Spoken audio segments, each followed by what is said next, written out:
আসসালামু আলাইকুম। ওয়ালাইকুম আসসালাম রহমতুল্লাহ বরকাত। জি, শাহেখ, আমার ক্যালিফোর্নিয়া থেকে বলছি আমি।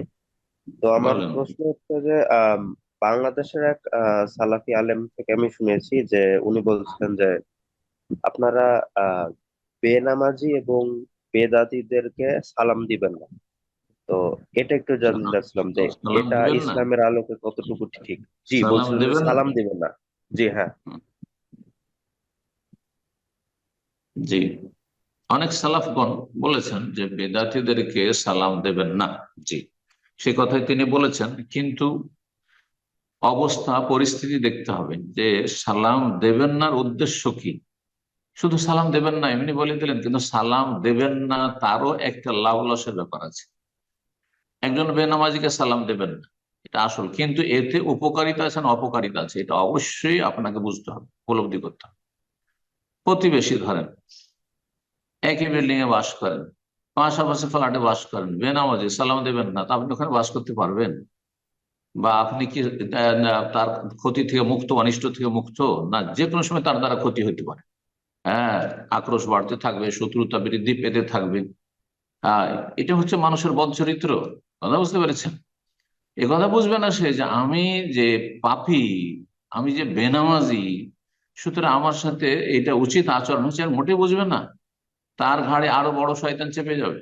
কথা বুঝতে পেরেছেন? সেই জন্য সবসময় এই কথাগুলি প্রযোজ্য না। বেদাতিকে সালাম দেবেন না। কখন দেবেন না? যখন সালাম না দিয়ে তাকে সোজা করা সম্ভব।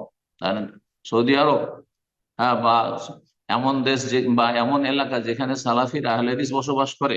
হ্যাঁ, রাজশাহী, দিনাজপুর, এমন এলাকা যেসব এলাকায় আহলে হাদিস মেজরিটি, সেসব এলাকায় বিদাতি এক দুজন মোল্লা আছে, ওকে সালাম দিলে ক্ষতি, কেন সালাম দিবেন না? আর এখানে সালাম না দিলে ক্ষতি করতে পারবেন? ঠিক আছে, সালাম দিন, ওকে কোণঠাসা করেন সমাজে।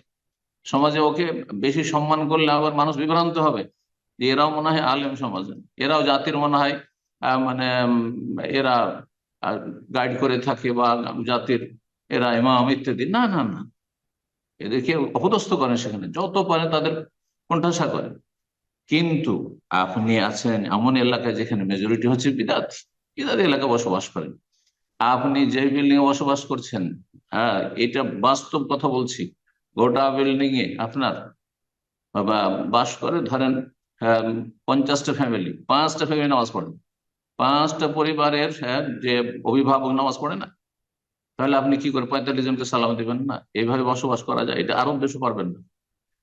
তাহলে পাশে যারা রাত দিন যাদের সাথে দেখা সাক্ষাৎ হচ্ছে, বেনামাজি, তাদের অনিষ্ট থেকে বাঁচার জন্য সালাম দেবেন, তাদের হেদায়েত করার জন্য সালাম দেবেন, তাদের অন্তরে আপনার একটা ভালো কথা যাতে করে প্রবেশ করে সেই জন্য সালাম দেবেন। সালাম দিলে লাভ রয়েছে। বর্তমান এই বেনামাজিদের যুগে, মুসলিম সমাজ যেখানে 95 থেকে 98 জন বেনামাজি, বেনামাজিকে সালাম না দিলে ইসলামী দাওয়াতের আরো ক্ষতি করবেন, লাভ করে দেবেন না। ঠিক, কিন্তু সেটা যদি হয়তো সাহাবাই কেরামদের জমানায়, তাবেইনদের জমানায়, তাবা তাবেইনের জমানায়, হ্যাঁ, যেই যুগে ইসলাম আমের চর্চা চর্চা ছিল, ইসলাম শক্তিশালী ছিল, আর মুসলিম নেতৃত্ব, সৎ নেতৃত্ব ছিল, বেনামাজির পানিশমেন্ট করা হইতো, তখন বেনামাজি ধরেন গ্রামে 5 জন বেনামাজি আছে, সালাম দিবেন না তখন তাদেরকে? তাদের কোণঠাসা করেন, তাদেরকে সমাজে যতবার লাঞ্ছিত হোক তারা। এইরকম পরিস্থিতিতে তো পরিস্থিতি বুঝে আচরণ করতে হবে। জি, জাজাকুমুল্লাহ খাইর।